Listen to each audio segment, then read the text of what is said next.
Okay, here we are with a D400 series, and what we did was took everything apart. I have a box in the back, but I don't know if I'm going to upload this on YouTube or not. This is more for me because I'm learning as well, but we thought we'd show you what's going on. So, Rod, what is going on? I don't know. You were going to tell me what to say. Actually, what we did was we took this motor, basically took the cylinder off the fuel tank, and this one actually has been reworked, so I don't know what the tolerances are or the specs, but I'm going to look into that right now. I'm going to turn this around. That is the cylinder for a D400 series. It's in good shape.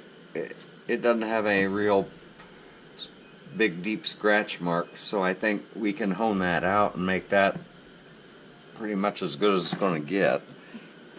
You can't put metal back in them, so they don't make new ones. I'm sure they could be redone somehow, but we're just trying to make it where it works. This motor seems in pretty good shape. The piston here really don't look bad at all. The guy who has worked on these motors, you might know who he is. We call him the King. He really did a pretty good job.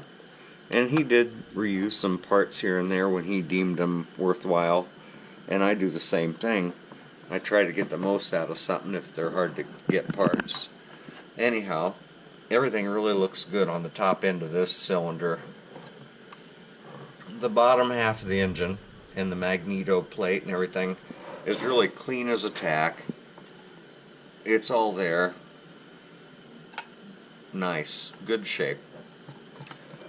He always cleaned everything down to the shine, and everything is immaculate. You almost don't get dirty hands working on his items. And to interject, what is the Magneto Plate? This part up here, it hooks in here. There's 3-4 bolts that hold that in, 3 actually, and you got to take the cover off where the points and condenser is, and then you can get to the bolts that hold this Magneto Plate and Magneto assembly to the bottom half of the engine. This is the bottom crank shaft area. Okay. This one here is actually a self-propel, and he's got it wired so that way that little assembly don't fall out or whatever. But anyway, I want to take this piston off. What I have to do next to do that is take these 4 bolts off and unconnect the next part of it. Okay, that's really cool. And like we said, this is a D400 series, correct? Yeah, it's what it said. I don't know. We're pretty sure it's a D400 series. 481 is what it said on the recoil, but I don't know for a fact that that is the proper recoil, right. So I don't really like to assume on anything. When were the D400s made? Oh, back when dinosaurs were still in the zoo. Now. They had dinosaurs in the zoos. He's calling me a dinosaur. Well, you're asking me silly questions. They were made a long time ago, way before the iPhone. The iPhone wasn't born yet, but the iPhone has an app where you can mow with it. And you don't have to do any maintenance either. Yeah. iPhone, you just plug it in once a day. Anyhow, not to make fun of the iPhone, but... Okay, there's the 2 bolts that hold the connecting rod for the piston assembly to come out. It's easy. All you gotta do is take 2 of them out. Problem is, it's wiggly. So you gotta hold it like you mean it. And I need to get a socket because he tightened them pretty good, and that's his style. Everything's tightened proper. That's pretty cool.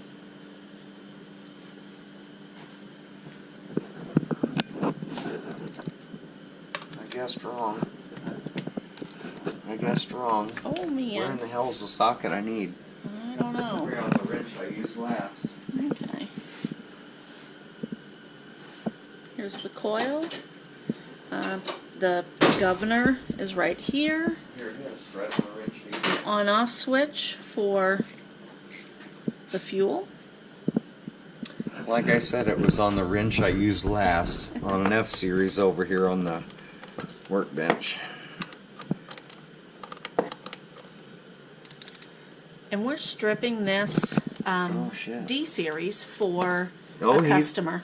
Well, here's why I can't get a socket on it. He actually did it exactly perfect. If you look really close, it's really hard to see, and you probably can't see it with this camera, but he actually turned over the locking tab on that so it wouldn't loosen and back off. Cool. Okay. Are you still on there? Yep, we're still on. Okay. I'm going to try to get the locking tab to go down. But he really did go through the efforts to do it right. This is proof again. Because that locking tab is a pain in the butt. But it's sort of nice to know he did it right. Most people never use those things the second time. Because it's just too much extra. But this guy did. Okay, now I can get my socket on there. I'm just going to crack this loose. My God, he must have 100 foot-pounds on here. I had to use my belly to push it into the wrench. Okay, now I need to undo the locking tab on this one. I'll try to get to where you can see it in your camera. There's a locking tab right there at the tip of the screwdriver.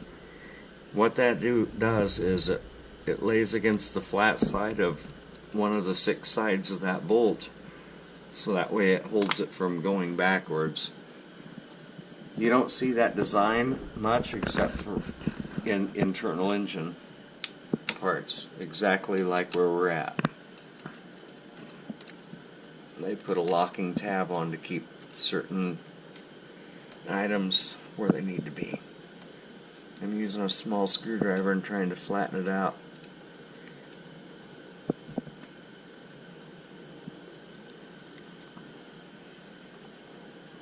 He did a good job getting it up tight against it, so I don't know what his method was, but looks like it's almost as good as the factory, so maybe this one never has been apart.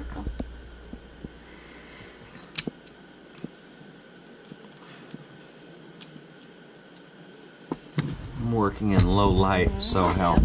Okay, I'm going to pause the camera and we'll be back. This is the best screwdriver for... Are you cameraing me? I am. Okay. And well, I went and got the impact hammer, and I didn't even have to use the hammer part of it. But it gets a really good bite, so I just twisted the thing and... okay, I want to show too what we're talking about. We have a lot of kids who are watching our shows. Old kids too. Well, yeah, the old kids. Oh look, I lost all the bearings. Yes. We have a lot of kids that are watching our YouTube channel, and I just wanted to show you, and I hope you can see Those are well what oiled. this little thing is. And you know what, guys? I just listed these on eBay, and I didn't know what they were. Oh, it's some old mower part. It's a part for the piston, but there it is there. And Rod ended up grabbing another tool. That's why tools are very important, aren't they? Now, if you need them. Right. And I know you have the snapper that has... Snapper? Oh, wait a minute. No. It's a snap-on, isn't it? It's... Yes. Oh, you're being shoot. silly. I'm sorry. It wasn't a snapper. Yeah, it's a snapper. It wasn't a snapper. It'll snap your knuckles. Anyway, I got all the bearings out. If you're lucky, you got 31. Okay, Or the 32, bearings are These little needles. The little needles. And how many are there? I think a lot. 33? 33, I think. I don't know. I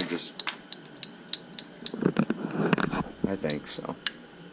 Here's the piston. Everything looks pretty good. The guy that needs this assembly is looking for specific ones. And I think I got what he's looking for. Next up, I'm going to take the rings off of this, measure the ring gap, and if they fit right, I'm going to hone that cylinder a tad bit. And the cylinder is this part? Yeah. Okay. The part you don't want to drop on your toe. Yeah, it's really heavy. 5 pounds. Yeah, that's what I was thinking. About 5 pounds. With a nice sharp right point on the edges. And this is the cylinder, the Mm-hmm. top half, bottom half? Top half of the engine. Top half, okay. And this is where the spark plug goes. And the piston goes in the other half. Yep, and the piston rides right in there. It's a bunch of mechanisms. And now here's a thought. We had a customer say that he took apart his Lawn Boy and he realized that there was a needle missing and it was making a lot of racket. Because you need them all in there, and if one's missing, it's too much looseness for you will not have the tightness of the tolerance amount you need. In other words, it's too damn sloppy, and it'll fall apart with a lot of action. Just from one. Here's that little bearing liner. These are important parts too, and you can tell a lot by looking at a bearing liner how bad an engine is. If it shined up really bad on one side or in a certain area, you'll know that it had some abuse. This one, I think they're just made of stainless, but that one looks nice and clean, if not brand new. So, I don't know. It looks so new, I'm going to say that it was replaced. It almost looks fake new. But anyway, back to it. Where's the other half? The half of what? The other half of the Bearing liner? bearing liner. Goes right here. These needle bearings have grease on them. Okay, there. The other half of the bearing liner goes to the connecting rod cap. This part here, they snap in. There's a little hole there, so that way lubrication and gas can go up through the holes. That helps lubricate the bearings. There's one on this side too. That one actually. And then you have this part here. That's your wrist pin, and it has bearings just like that inside. I don't want to take these apart. They're a pain in the ass, frankly. If you drop one, you'll be all day trying to get all them damn BBs picked up. Anyway, I want to look up the number on this piston real quick on my little list of paperwork. Looks like 606607-2. And I'm glad that you guys are learning, same as I am. And I want the connecting rod number as well.